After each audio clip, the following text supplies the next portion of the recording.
இந்த இன்ட்ரெஸ்ட் கம்மி அப்படிங்கும்போது இது ஜெனரல் பப்ளிக்கு எந்த அளவுக்கு ஹெல்ப்ஃபுல்லாக இருக்கும் சார்? கண்டிப்பாக அது வந்து ஸ்ட்ரீட் எக்ஸ்பெக்டேஷனை மீட் பண்ணுவாங்க தான் நம்புறோம் ஆர்பிஐ. ஸோ இன்னமுமே உங்கள் ஹோம் லோன் கம்மியாகிறதுக்கு ஒரு பெரிய ஒரு வாய்ப்பு இருக்குது உங்களுக்கு. எஃப்டி ரேட்ஸை கண்டிப்பாக குறைய தான் செய்யும். எப்பவுமே இந்த அசட் கிளாஸ், அதாவது அந்த ரிஸ்க் அண்ட் ரிவார்டை கண்டிப்பாக நீங்கள் மேட்ச் பண்ணணும். எஃப்டியோட பெரிய அட்வான்டேஜ் என்ன?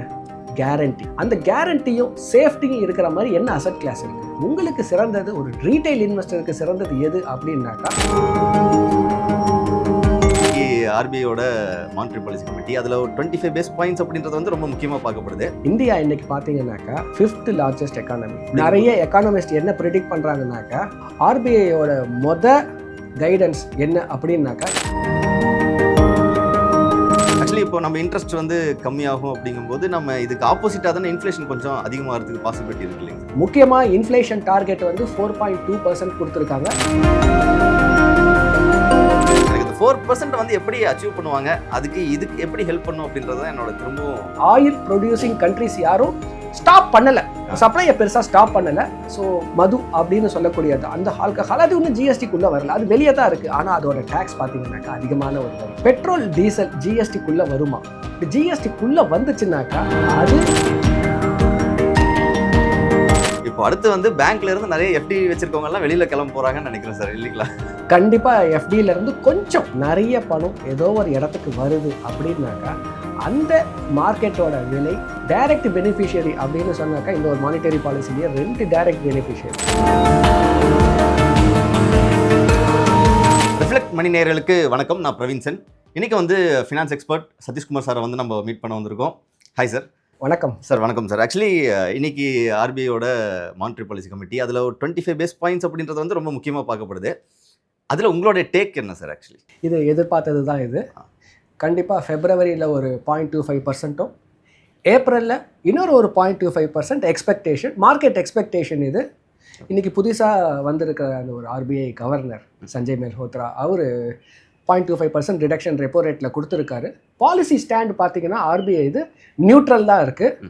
அண்டு ஜிடிபி அடுத்த வருஷத்துக்கு ஃபைனான்ஷியல் இயர் 26க்கு 6.7%க்கு வந்து அவங்க அந்த கைடன்ஸ் கொடுத்துருக்காங்க. அது நிச்சயமாக வரவேற்கத்தக்க விஷயம். நம்ம எக்கனாமிக் சர்வேலையும் 6.3 to 6.8 கொடுத்துருக்காங்க. அவங்க அந்த ஹையர் எண்டில் 6.7ல் கொடுத்துருக்காங்க. நல்ல விஷயம் அது. முக்கியமாக இன்ஃப்ளேஷன் டார்கெட் வந்து 4.2% கொடுத்துருக்காங்க. அதுவும் ஒரு வரவேற்கத்தக்க விஷயம். ஃபிஸ்கல் பாலிசி, பட்ஜெட் மட்டும் இல்லை, இந்த மானிட்டரி பாலிசியுமே ஒரு நல்ல ஒரு மானிட்டரி பாலிசியாக தான் இருக்குது. ஆக்சுவலி இப்போ நம்ம இன்ட்ரெஸ்ட் வந்து கம்மியாகும் அப்படிங்கும்போது நம்ம இதுக்கு ஆப்போசிட்டாக தானே இன்ஃப்ளேஷன் கொஞ்சம் அதிகமாகிறதுக்கு பாசிபிலிட்டி இருக்குது இல்லைங்க சார்? ஏன்னா இன்ட்ரெஸ்ட் ரேட்டு இல்லை க்ரோத்துக்கு கான்சன்ட்ரேட் பண்ணி கன்சம்ஷன் அதிகமாகணும் அப்படிங்கிறனால இதை 25 பாயிண்ட்ஸ் பேஸ் பாயிண்ட்ஸ் கம்மி பண்ணியிருக்காங்க. அடுத்து நீங்கள் சொன்ன மாதிரி இன்னும் 25 பாயிண்ட்ஸ் கம்மி பண்ணுற எக்ஸ்பெக்டேஷன்ஸும் இருக்குது. இது கம்மியாகும்போது ஆக்சுவலி இன்ஃப்ளேஷன் வந்து அதிகமாகிறதுக்கு பாசிபிலிட்டி இருக்குது இல்லைங்க சார்? ஆனால் இவங்க வந்து 4% சொல்கிறாங்க. இது எப்படிங்க சார்? ஒரு லைட்டாக கான்ட்ரவர்ஷியலாக இருக்கிற மாதிரி தெரியலைங்க சார். ஆர்பிஐயோட கைடன்ஸ் என்ன அப்படின்னாக்கா, இன்ஃப்ளேஷனை கண்ட்ரோலில் வைக்கிறது தான். 2020க்கு அப்புறம் என்ன ஆயிடுச்சுனாக்கா, உலகத்தில் எல்லா நாட்டு மக்கள்கிட்டையும் பணப்புழக்கம் அதிகமாகிடுச்சு. பணப்புழக்கம் அதிகமாகிடுச்சு என்ன அப்படின்னாக்கா, உங்ககிட்ட காசு இருந்தால் என்ன பண்ணுவீங்க? போயிட்டு அந்த ஒரு பொருட்களை நிறைய வாங்க ஆரம்பிப்பீங்க. அப்போ என்ன ஆகும்னா, அந்த டிமாண்ட் அதிகமாகும். அப்போ அந்த பொருட்களோட விலை அதிகமாகும். அதனால தான் பார்த்தீங்கன்னா 22, 23 பார்த்தீங்கன்னா இன்ஃப்ளேஷன் எல்லா கண்ட்ரிலையும் அதிகமாக இருந்தது. அதை கண்ட்ரோல் பண்ணுறதே ஒரு பெரிய வேலையாக போச்சு நமக்கு. ஸோ அதை கண்ட்ரோல் பண்ணணுன்னா ஒரே ஒரு வழி தான் இருக்குது, இன்ட்ரெஸ்ட் ரேட்டை மேலே கூட்டுறது. ஸோ அதை என்ன பண்ணாங்க, எல்லா கண்ட்ரியும் இன்க்ரீஸ் பண்ணாங்க. பட் அது இன்ட்ரெஸ்ட் ரேட்டை கூட நீங்கள் போட்டிங்கன்னாக்கா, அது இந்தியா மட்டும் இல்லை, எந்த கண்ட்ரியாக இருந்தால் வளர்ச்சிக்கு அது ஒரு அடிப்படையாக இருக்காது. ஸோ இன்ட்ரெஸ்ட் ரேட்டும் கம்மியாக இருக்கணும், இன்ஃப்ளேஷனும் கண்ட்ரோலில் இருக்கணும். இது ரெண்டுமே வந்து கரெக்டாக இருந்தால் மட்டும்தான் என்ன ஆகுனாக்கா, கார்பரேட்ஸ் நிறைய கடனை வாங்குவாங்க, அவங்க நிறைய எஸ்டாப்ளிஷ் பண்ணுவாங்க, ஸ்கேலை இன்க்ரீஸ் பண்ணுவாங்க, புதுசாக இண்டஸ்ட்ரி வரும், மக்களுக்கு நிறைய வேலை வாய்ப்பு கிடைக்கும். அது ஒன்று. அது இன்ஃப்ளேஷன் கம்மியாக இருக்கும்போது என்னன்னாக்கா, வாங்கக்கூடிய பொருட்களோட அடிப்படை விலை கம்மியாக இருந்ததுனாக்கா அதோட கன்சம்ஷன் அதிகமாக இருக்கும். ஆர்பிஐ மானிட்டரி பண்ண வேண்டியது இந்த 2 தான் அவங்க முக்கியமான வேலை. Okay sir. இப்போ வந்து இந்த இன்ட்ரெஸ்ட் கம்மி அப்படிங்கும்போது இது ஜெனரல் பப்ளிக்கு எந்த அளவுக்கு ஹெல்ப்ஃபுல்லாக இருக்கும் சார்? இன்ட்ரெஸ்ட் ரேட்டு கம்மியாகும் போது என்ன ஆகுனாக்கா, உங்களுக்கு வந்து இப்போ ஹவுசிங் லோன் வச்சுருக்கீங்கன்னாக்கா, ஹவுசிங் லோன் எதை பொறுத்து இருக்குனாக்கா, prime lending rate. Okay sir. சரி, அந்த ப்ரைம் லெண்டிங் ரேட் எதை பொறுத்து இருக்குன்னா, ஆர்பிஐ அனௌன்ஸ் பண்ணக்கூடிய ரெப்போ ரேட்டை பொறுத்து தான் இருக்குது. ஸோ இன்ட்ரெஸ்ட் ரேட்டு கம்மி ஆகுது அப்படின்னாலே வந்து என்ன ஆகுனாக்கா, உங்களுக்கு வந்து நம்ம ஜிடிபியில், எக்கனாமியில் அந்த பணப்புழக்கம் அது இன்க்ரீஸ் ஆகிறதுக்கு ஒரு பெரிய ஒரு வாய்ப்பு இருக்குது. அது ஒரு நிச்சயமாக நல்ல விஷயம்தான் அது. இப்போ நிறைய கன்சம்ஷன் லைக் நிறைய ஹோம் லோன்ஸ் எடுக்கிறதுக்கு பாசிபிலிட்டிஸ் இருக்கும், லைக் அந்த மாதிரி நிறைய கன்சம்ஷன் ஆகிறதுக்கு லைக் நிறைய ப்ராடக்ட்ஸ் வாங்குறதுக்கு பாசிபிலிட்டிஸ் இருக்குது அப்படின்னு சொல்லலாம் இல்லைங்க சார்? என்ன ஆச்சுனாக்கா 2020 ஹோம் லோன் எல்லாம் 6.7% 7% இருக்குது. அதுக்கப்புறம் இன்ட்ரெஸ்ட் ரேட் இன்க்ரீஸ் ஆகும்போது என்ன ஆயிடுச்சு, 8% வரைக்கும் போயிடுச்சு. அது ஒரு பெரிய ஒரு பேர்டன், என்ன ஒரு ஹவுசிங் லோன் இருந்தாலும். இப்போ என்ன ஆகுனாக்கா அந்த இன்ட்ரெஸ்ட் ரேட்ஸ் எல்லாம் கொஞ்சம் கொஞ்சமாக கம்மியாயிட்டு வரும்போது உங்கள் interest rates housing loan interest rate என்ன ஆகும், கொஞ்சம் கொஞ்சமாக ஃபியூச்சரில் கம்மியாகிறதுக்கு ஒரு நல்ல ஒரு வாய்ப்பு இருக்குது சார். இப்போ நம்ம ஆல்ரெடி லோன் எடுத்திருப்பாங்கல்ல, இப்போ ஹோம் லோன்ஸ் வச்சுருப்பாங்க. இப்போ இதோட இம்பாக்ட் வந்து நான் இப்போ பேங்க்கில் போயிட்டு நான் இப்போ புதுசாக இப்போ இது சேஞ்ச் பண்ணி 25 பேஸ் பாயிண்ட்ஸ் கம்மி பண்ணியிருப்பாங்க, எனக்கு கம்மி பண்ணி கொடுங்கன்னு நம்மளால் கேட்க முடியுமாங்க சார்? அவங்க எப்போவுமே உங்களோட ஃப்ளோட்டிங் ரேட்டில் இருக்கக்கூடிய ஹோம் லோன் எல்லாமே வந்து அந்த ஒரு ப்ரைம் லெண்டிங் ரேட்டை பொறுத்து தான் இருக்குது. ஸோ ரெப்போ ரேட்டு கம்மியாகும் போது நீங்கள் என்ன பண்ணலாம், உங்கள் பேங்க்கில் போய் கேட்கலாம், நீங்கள் அவங்க அதை கம்மி பண்ணி கொடுப்பாங்க கண்டிப்பாக. சில நேரங்களில் என்ன பண்ணுவாங்கன்னா அந்த ரேட்டை கம்மி பண்ணுறதுக்கு உங்ககிட்ட மார்ஜினலாக ஒரு ஃபீ கலெக்ட் பண்ணுவாங்க, பட் அதை கண்டிப்பாக கம்மி பண்ணி கொடுப்பாங்க. ஓகே, அப்போ பிப்ரவரியில் இன்னும் நம்ம எக்ஸ்பெக்ட் பண்ணுறப்ப இன்னொரு 0.25% கம்மியாச்சுன்னா அப்போ இன்னமும் கம்மியாக வரதுக்கு பாசிபிலிட்டி? எஸ், ஆல்ரெடி பிப்ரவரியில் கொடுத்துட்டாரு, ஏப்ரலில் கொடுக்கணும். அது ஒரு ஆன்டிசிபேஷன், அது கண்டிப்பாக அது வந்து ஸ்ட்ரீட் எக்ஸ்பெக்டேஷனை மீட் பண்ணுவாங்க தான் நம்புறோம் ஆர்பிஐ. ஸோ இன்னமுமே உங்கள் ஹோம் லோன் கம்மியாகிறதுக்கு ஒரு பெரிய ஒரு வாய்ப்பு இருக்குது உங்களுக்கு. Okay sir. சார் எனக்கு திரும்ப நான் முன்ன கேட்டது தான் திரும்பி கேட்கணும். ஆக்சுவலி இப்போ இன்ஃப்ளேஷன் வந்து இப்போ எஜுகேஷன் இன்ஃப்ளேஷன் நம்ம 14% சொல்கிறோம், ஜென்ரலாக 6% நம்ம இந்தியா இன்ஃப்ளேஷன் நம்ம சொல்கிறோம். இவங்களுடைய டார்கெட் வந்து 4%ங்கிறது.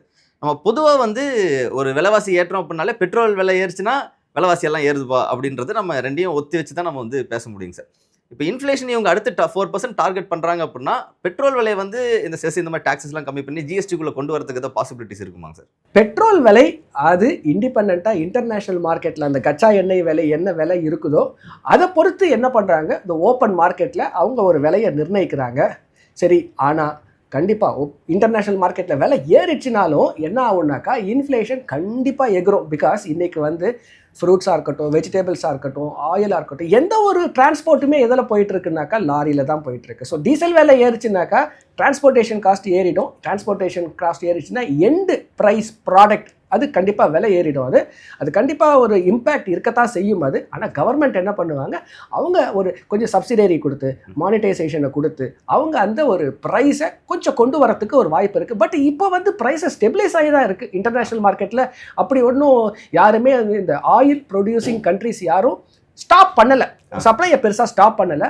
ஸோ அந்த மாதிரியான ஒரு நிலைமை வராது. ஆமாங்க சார். ஏன்னா இப்போ ஆக்சுவலி ட்ரம்ப் வந்ததுக்கப்புறம் கூட அவரும் என்ன சொன்னார்னா, இங்கே எனர்ஜி ப்ராடக்ட்ஸ் இருக்கு இல்லைங்க சார், லைக் க்ரூட் ஆயில்ஸ், இந்த மாதிரி எனர்ஜி ப்ராடக்ட்ஸை வந்து என்னுடைய உள்நாட்டில் உற்பத்தியை நான் வந்து அதிகப்படுத்துவேன் அப்படின்ற ஒரு அவரோட பார்வை அதுவாக இருந்துச்சு. விச் மீன்ஸ் என்னன்னா, லைக் ஓவரால் வேர்ல்டு வைடில் இருக்கக்கூடிய க்ரூட் ஆயிலோட ப்ரைஸ் வந்து ஸ்டெபிலைஸ் ஆகும், அதாவது விலையேற்றம் இறக்கம் இல்லாமல் ஒரு ஸ்டெபிலைஸ் ஆகிறதுக்கு. ஏன்னா இங்கே ப்ரொடக்ஷன் ஆச்சுன்னா வேர்ல்டு வைடில் ஸ்டெபிலைஸ் ஆகிறதுக்கு ஒரு பாசிபிலிட்டிஸ் இருக்குது.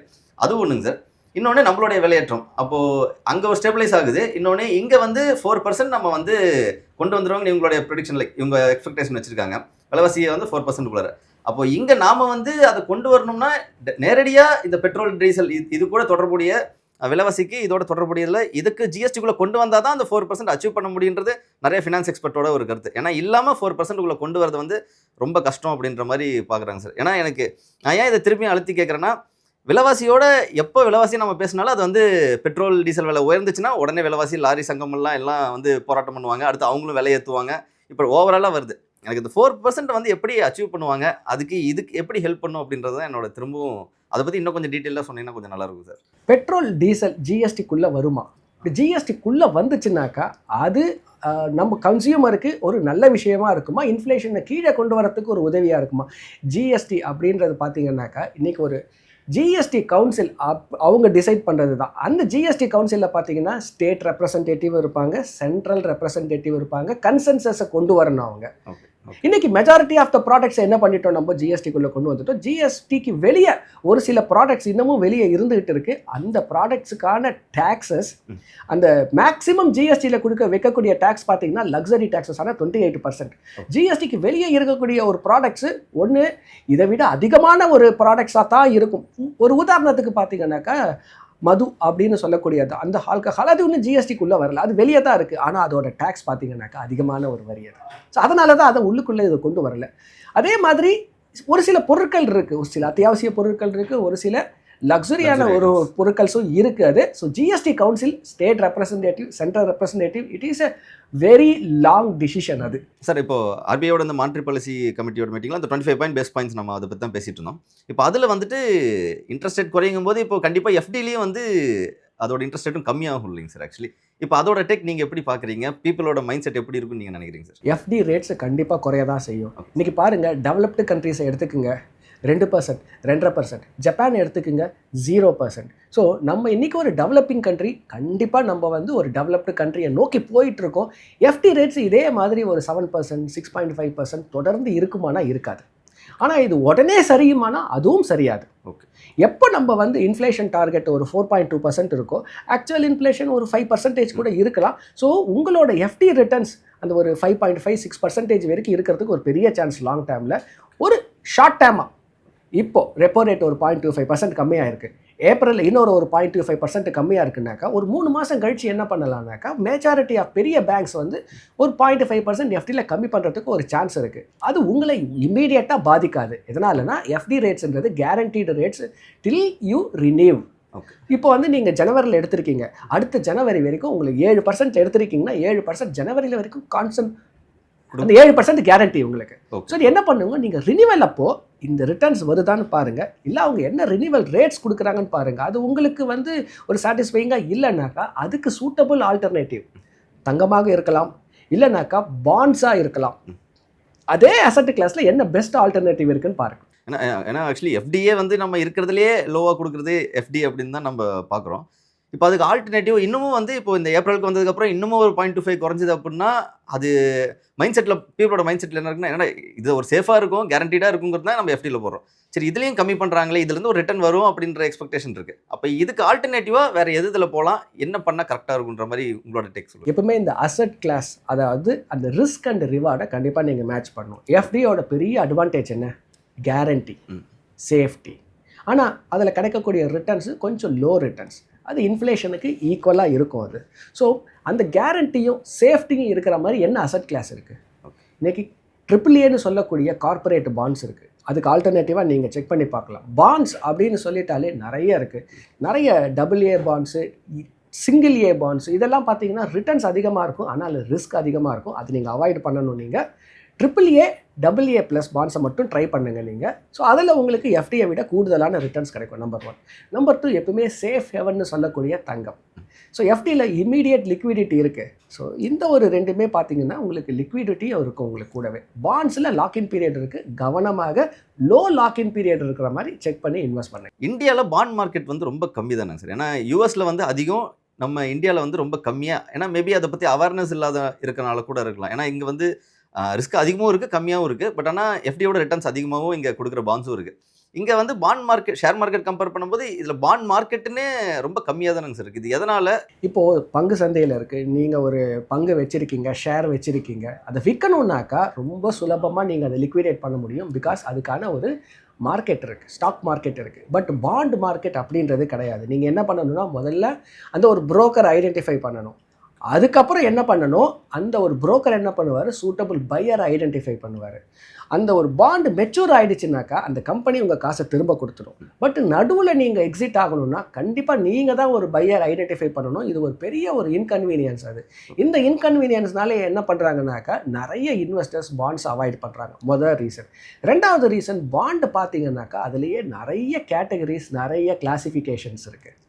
கன்வெர்ட்டபிள் பாண்ட்ஸ் இருக்குது, நான் கன்வெர்ட்டபிள் பாண்ட்ஸ் இருக்குது, செக்யூர்டு பாண்ட்ஸ் இருக்குது, நான் செக்யூர்டு பாண்ட்ஸ் இருக்குது. ஸோ ஒரு பாண்டுக்கும் அந்த ஒரு ரேட், இன்ட்ரெஸ்ட் ரேட் கொஞ்சம் ஒரு வித்தியாசம் வரும். ஒரு நார்மல் இன்வெஸ்டருக்கு இதையெல்லாம் படிக்க தெரியாது, பார்க்க தெரியாது. இதுவும் கொஞ்சம் ஒரு காம்ப்ளிகேஷன். ஸோ நீங்கள் பாண்டில் இன்வெஸ்ட் பண்ணணும் அப்படின்னாக்கா உங்களுக்கு சிறந்தது, ஒரு ரீட்டைல் இன்வெஸ்டருக்கு சிறந்தது எது அப்படின்னாக்கா மியூச்சுவல் ஃபண்டில் இருக்கக்கூடிய பாண்ட்ஸ். ஸோ நீங்கள் செலக்ட் பண்ணுறதுக்கு பதிலாக ஒரு ஃபண்டு மேனேஜர் செலக்ட் பண்ணாருனாக்கா அவர் சூட்டபுளாக அவர் நிறைய ஏற்ற மாதிரி ஃபில்டர்ஸ் இருக்கும், நீடுக்கு ஏற்ற மாதிரி செலக்ட் பண்ணி கொடுப்பார். அதுலேயும் நிறைய ஆப்ஷன்ஸ் இருக்குது. அல்ட்ரா ஷார்ட் டேர்ம் பாண்ட்ஸ் இருக்குது, ஷார்ட் டேர்ம் பாண்ட்ஸ் இருக்குது, கார்ப்பரேட் பாண்ட்ஸ் இருக்குது, கிரெடிட் ரிஸ்க் பாண்ட்ஸ் இருக்குது, ஆல் சீசன் பாண்ட்ஸ் இருக்குது. இதை தவிர்த்து லிக்விட் ஃபண்ட்ஸ் இருக்குது, ஓவர் நைட் ஃபண்ட்ஸ் இருக்குது, நிறைய இருக்குது ஆப்ஷன்ஸ் இன்வெஸ்டருக்கு. இப்போ அடுத்து வந்து பேங்க்ல இருந்து நிறைய எஃப்டி வச்சிருக்கவங்க எல்லாம் வெளியில கிளம்ப போறாங்கன்னு நினைக்கிறேன் சார், இல்லைங்களா? கண்டிப்பாக எஃப்டியிலேருந்து கொஞ்சம் மணி ரிப்போ ரேட்டு கம்மியாகும்போது எஃப்டி ரேட்ஸ் அந்த கம்மியாகும்போது என்ன ஆகும்னா கொஞ்சம் பணம் என்ன ஆகும் ஸ்டாக் மார்க்கெட்டுக்கோ இல்லை வேறு சில இன்வெஸ்ட்மெண்ட்டுக்கோ வந்து தான் சேரும். அது தவிர்க்க முடியாத ஒரு விஷயம், அது ஒரு எக்கனாமியில், வளர்ந்து வர எக்கனாமியில். ஏற்கனவே ஷேர் மார்க்கெட்ஸ் இப்போ பாயிண்ட்ஸும் கம்மியாயிட்டு இருக்கு. 26 போயிட்டு திருப்பியும் 23 கிட்ட வந்துருச்சு. இப்போ இது ரெண்டோட இம்பாக்ட் எப்படி ஷேர் மார்க்கெட்டில் இருக்குன்னு நினைக்கிறீங்க சார்? ஏன்னா இப்போ மணி உள்ள எஃப்டியிலேருந்து உள்ளே வருவாங்க, ஆல்ரெடி எஃப்ஐஏ வெளில போயிட்டாங்க, இப்போ இங்கேருந்து கொஞ்சம் உள்ளே வராங்க, அண்ட் இப்போ இன்ட்ரெஸ்ட் ரேட் குறையிறனால கன்சம்ஷன் அதிகமாகுது. அப்போ ஷேர் மார்க்கெட்டில் இதோட இம்பாக்ட் எப்படி இருக்குன்னு நினைக்கிறீங்க சார்? நிறைய பணம் ஏதோ ஒரு இடத்துக்கு வருது அப்படின்னாக்கா அந்த மார்க்கெட்டோட விலை ஏறும். அதுக்கு என்ன டிமாண்ட் அதிகமாக இருக்குது அதுக்கு. இப்போது எஃப்டியில் இருக்கிற பணம் ஒரு கொஞ்சம் பணம் வருதுன்னு வச்சுக்கலாம் நீங்கள். ஸோ என்ன ஆகும்னாக்கா நார்மலாக இருக்கிற பணப்புழக்கத்தை விட இந்த ஒரு பணப்புழக்கத்தை ஆட் ஆகும்போது என்ன ஆகும்னா உங்களுக்கு லிக்விடிட்டி ஜாஸ்தி ஆகும் உங்களுக்கு. ஸோ நிறைய பேர் வாங்கும்போது அந்த ஒரு பங்குகளோட விலை கண்டிப்பாக மேலே போகும். ஸோ ஸ்டாக் மார்க்கெட்டு இதுக்கு ஒரு நல்ல விஷயம் தான். அது இதோடது ஷேர் மார்க்கெட்ஸில் இந்த செக்டார்ஸ்லாம் வந்து கொஞ்சம் நல்ல இம்பாக்ட் கொடுக்கும் அப்படின்னா என்ன மாதிரியான செக்டார்ஸ் கொடுக்கும்னு நினைக்கிறீங்க? டைரக்ட் பெனிஃபிஷியரி அப்படின்னு சொன்னாக்கா இந்த ஒரு மானிட்டரி பாலிசிலேயே 2 direct beneficiary. Okay sir. First FMCG. ஏன்னா இன்ட்ரெஸ்ட் ரேட்டு கம்மியாகும்போது உங்களுக்கு என்ன ஆகும்னாக்கா உங்களுக்கு அவங்க வாங்கக்கூடிய கன்சம்ஷன் இன்க்ரீஸ் ஆகும். ஸோ ஃபஸ்ட்டு பெனிஃபிஷியரி பார்த்தீங்கன்னா இந்த பட்ஜெட்லேயும் சரி மானிட்டரி பாலிசிலையும் சரி ஸோ மக்கள்கிட்ட அதிகமான காசு இருந்ததுன்னா எஃப்எம்சிஜி ப்ராடக்ட்ஸ். ஓகே. அடுத்து பார்த்தீங்கன்னாக்கா கன்சம்ஷனில் வந்து ரொம்ப முக்கியமாக white good consumption, consumer durables. So இந்த நார்மலாக இன்றைக்கி பார்த்தீங்கன்னாக்கா 2 ஏசின்றது வந்து ஒரு வீட்டுக்கு வந்து ஒரு எசென்ஷியல் மாதிரி ஆயிடுச்சு. இப்போ முன்னாடி பார்த்தீங்கன்னாக்கா ஒரே டிவி ஒரே ஒரு ஏசி அப்படி தான் இருக்கும். இன்றைக்கி பார்த்தீங்கன்னாக்கா பேரண்ட்ஸ் ஒரு ரூமில் தூங்குறாங்க, கிட்ஸ் இன்னொரு ரூமில் தூங்குறாங்க, 2 ஏசி தேவைப்படுது, 2 டிவி தேவைப்படுது. ஸோ இந்த கன்சம்ஷன்ஸ் எல்லாம் கொஞ்சம் கொஞ்சமாக இன்க்ரீஸ் ஆகிட்டே போகும். ஸோ டைரக்ட் பெனிஃபிஷியரிஸ் அப்படின்னு பார்த்தீங்கன்னா கன்சம்ஷனில் ஒயிட் குட்ஸ் அண்ட் ஆட்டோமொபைல்ஸ். இன்றைக்குமே நம்ம காரோட பெனிட்ரேஷன், டூ வீலர் பெனிட்ரேஷன் ஓரளவுக்கு வந்துட்டோம் நம்ம, ஆனால் கார் பெனிட்ரேஷன் ரொம்பவுமே கம்மியாக இருக்குது. So automobiles, consumer durable, white goods இது எல்லாமே பார்த்தீங்கன்னாக்கா மேலே போகிறதுக்கான ஒரு பாசிபிலிட்டி செக்டார் ரேடாரில் கண்டிப்பாக வைங்க. 3 விஷயம் ஆக்சுவலி இதில் பேசணும். நம்ம வந்து ஹோம் லோன்ஸோட இம்பாக்ட் எப்படி இருக்கும், எஃப்டி அண்டு ஷேர் மார்க்கெட்ஸ் பற்றி பேசணும் சார். இது ஓவராலாக நம்ம இன்ஃப்ளேஷன் அண்ட் ஆல்சோ க்ரோத்க்கு எந்த அளவுக்கு இம்பேக்ட் பண்ணும் அப்படின்னு நினைக்கிறீங்க சார் அடுத்து வர பீரியட்ஸில்? இந்தியா இன்றைக்கி பார்த்தீங்கன்னாக்கா 5th largest economy. Okay sir. US, China, Japan, ஜெர்மனிக்கு அப்புறம் இந்தியா இருக்குது.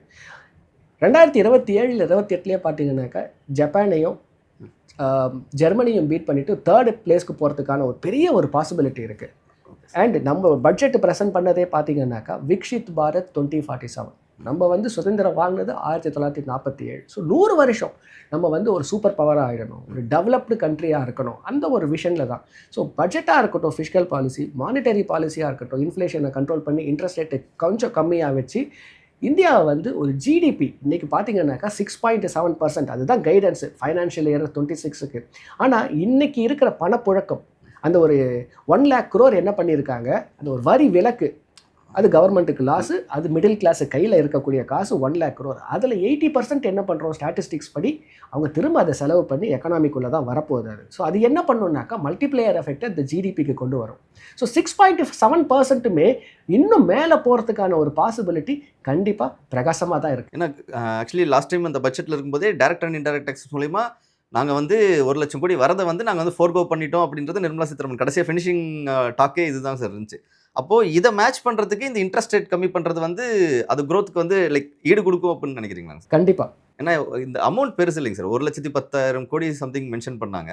இப்போது இன்ட்ரெஸ்ட் ரேட் கம்மி பண்ணுறது, இங்கே கன்சம்ஷன் அதிகப்படுத்துறது, இது வந்து க்ரோத்துக்கு வழிவகுத்தா தான் இந்த 1 lakh crore வந்து மேட்ச் பண்ணணும், அதுக்கப்புறம் திருப்பி இன்னும் க்ரோ ஆகணும். நிறைய எக்கானமிஸ்ட் என்ன ப்ரிடிக்ட் பண்ணுறாங்கன்னாக்கா இந்த ஒரு 80,000 crore 1 lakh crore is a saving, அதில் 80,000 crore கன்சம்ஷன் ஸ்பெண்டிங்க்கு வரும், 20,000 crore சேவிங்ஸ்க்கு போயிடும்.